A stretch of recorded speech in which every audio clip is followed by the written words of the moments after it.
Assalamualaikum warahmatullahi wabarakatuh. Halo sobat semua, apa kabar? Semoga semua dalam keadaan sehat walafiat ya. Jumpa lagi dengan Arif di sini dan kali ini saya akan membahas tentang unggas unik ya, merupakan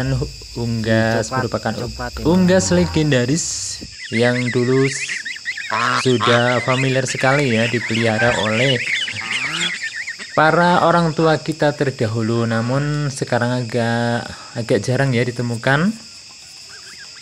Dan sobat, kali ini saya akan membahas tentang angsa coklat, atau angsa ini disebut juga dengan angsa benggala ya, istilah modernnya. Nah, sebenarnya apa sih perbedaannya angsa putih dengan angsa benggala? Memang agak berbeda ya sahabat, secara postur tubuh.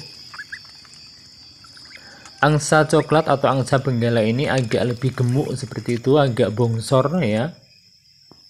Sebenarnya sama saja kalau menurut saya, cuman memang dari segi karakter itu sangatlah berbeda. Dan sobat, di video kali ini saya juga akan membahas bagaimana ya tips cara merawat atau memelihara angsa secara sederhana ya, secara tradisional seperti itu. Nah, membahas angsa tadi, angsa putih dengan angsa coklat. Angsa putih terkenal dengan angsa galak ya, atau disebut dengan angsa keling. Saya juga pernah memelihara di waktu saya kecil, itu sudah ada yang namanya angsa keling. Dan kali ini saya akan terlebih dahulu yang membahas bagaimana cara merawat atau memelihara angsa ini secara sederhana seperti itu, trik sederhana. Nah, kalau Anda angsanya sudah bertelur itu harus dipisahkan ya sahabat. Jadi disimpan terlebih dahulu, karena hama atau musuh terbesar telur angsa itu adalah tikus. Nah, biasanya telurnya ini diganggu oleh tikus ya. Juga merupakan anakan itu harus diganggu. Maka kalau bertelur itu harus disisihkan atau disimpan terlebih dahulu dengan cara dilandasi bisa beras ataupun bisa gabah seperti itu ya, sebagai alasnya.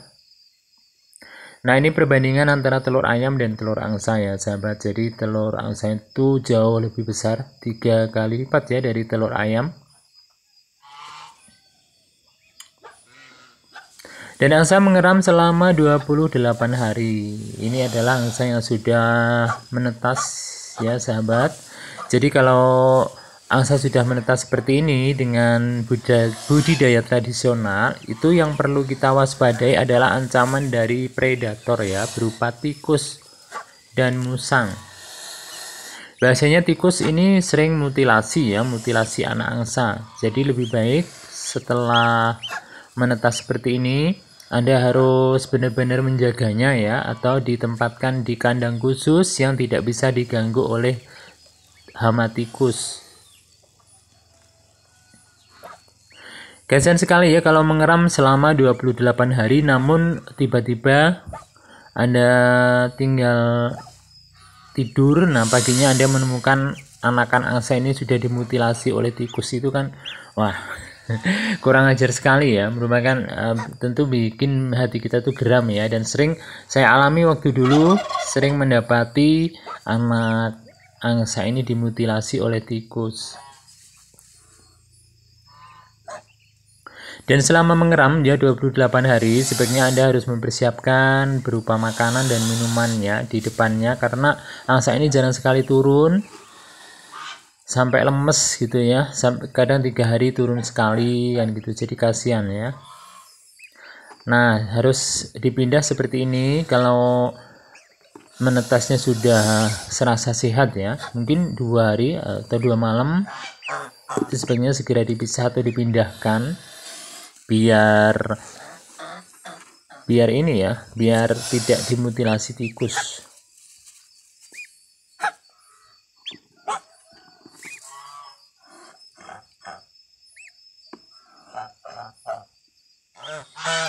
Nah, ditempatkan di kandang seperti ini ya, secara tersendiri, dan serasa tikus tidak akan mengganggu lagi sahabat.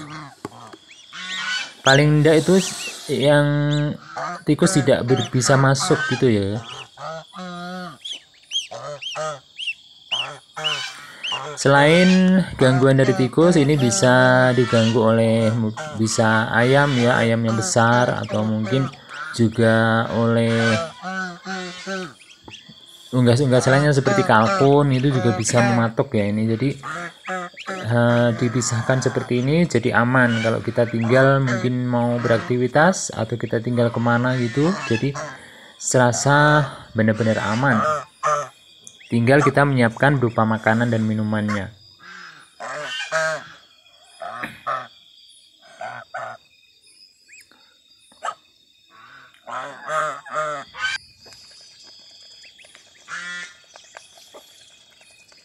Oke, dengan membahas angsa keling ya, perbedaannya seperti apa sih angsa coklat menyala dengan angsa keling atau angsa putih? Nah, perbedaannya angsa yang saya miliki ini benar-benar tidak galak ya, sahabat. Jadi kalau mungkin Anda memelihara angsa untuk penjaga rumah, angsa ini kurang tepat ya. Menurut saya kurang tepat karena tidak seperti angsa keling. Saya dulu punya angsa keling atau angsa putih itu benar-benar menjaga rumah. Setiap ada tamu akan diburu. Jadi kalau ada orang yang tak dikenal atau mungkin ada tamu, ada orang lewat saja itu wah, luar biasa ya, seperti kita benar-benar memelihara anjing gitu. Jadi kalau ada orang lain itu pasti wah, berisik sekali ya, bahkan bisa memburu orang atau memburu tamu yang datang gitu. Tapi kalau angsa ini kebetulan yang saya miliki ini sama sekali ya nggak apa namanya, kurang responsif lah. Nah, jika angsa sudah cukup umur atau cukup usia serasa sehat, sebenarnya angsa juga perlu dibiarkan ya. Jadi angsa ini makanan utamanya itu adalah rumput ya sobat.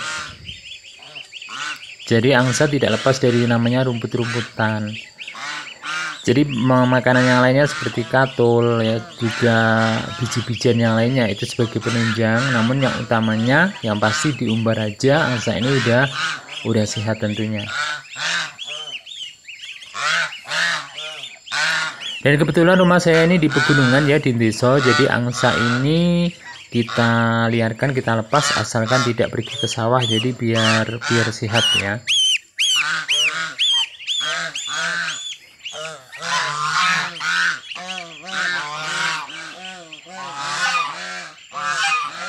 Nah, jadi kita umbar seperti ini, maka angsa akan terasa senang dan bisa makan rumput. Selain itu, angsa juga bisa berolahraga ya, seperti di habitat alaminya atau di habitat aslinya. Dan ini anakannya juga gemuk-gemuk. Angsa mampu bertelur antara 4 sampai 12 butir ya, tapi rata-rata adalah 4 sampai 8. Dan kebetulan saya belum pernah memiliki angsa yang bertelur banyak. Maksudnya banyak jumlahnya ya, bukan banyak, ini bahasa Jawanya juga banyak ya. Dan biasanya rata-rata cuma 4 atau sampai 8.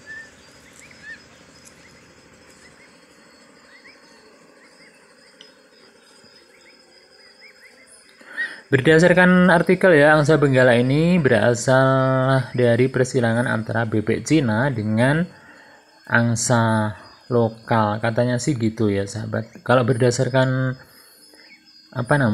berdasarkan bentuknya sih atau bulunya memang seperti mirip-mirip bebek Cina. Cobalah di googling ya sobat, kalau mungkin pengen lebih tahu angsa benggala itu seperti apa. Dan di Malaysia atau bahkan di luar negeri sana, angsa ini sebagai hewan konsumsi juga ya, hewan piaraan konsumsi untuk angsa yang benggala ini ya mungkin cocok untuk dikonsumsi karena memang bodinya ini bongsor, agak gemuk gitu. Kalau memang benar-benar full pakan, ini bisa gemuk. Dan banyak juga persilangan ya antara bebek Cina dengan angsa. Dan memang kalau di luar negeri itu sudah dibudidayakan secara besar-besaran. Dan memang beda dengan angsa keling ya sahabat. Kalau angsa keling itu bentuknya ramping dan biasanya memang untuk penjaga rumah.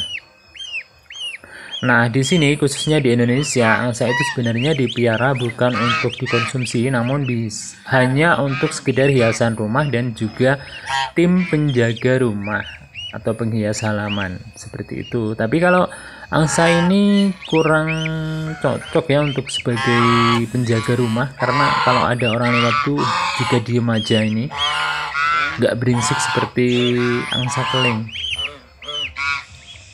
Nah, sobat, demikianlah ya tips ringan atau cara sederhana bagaimana cara memelihara angsa secara tradisional atau secara sederhana. Nah, perlu diketahui bahwa unggas unik ini merupakan unggas legendaris ya, berupa angsa ini sudah dipiara oleh para orang tua kita terdahulu dan sekarang sudah mulai jarang ditemukan ya. Sudah mulai langka dan perlu Anda lestarikan supaya generasi penerus ya, generasi mendatang tetap bisa melestarikannya. Terima kasih, semoga hal ini bermanfaat ya, dan salam Indonesia Lestari.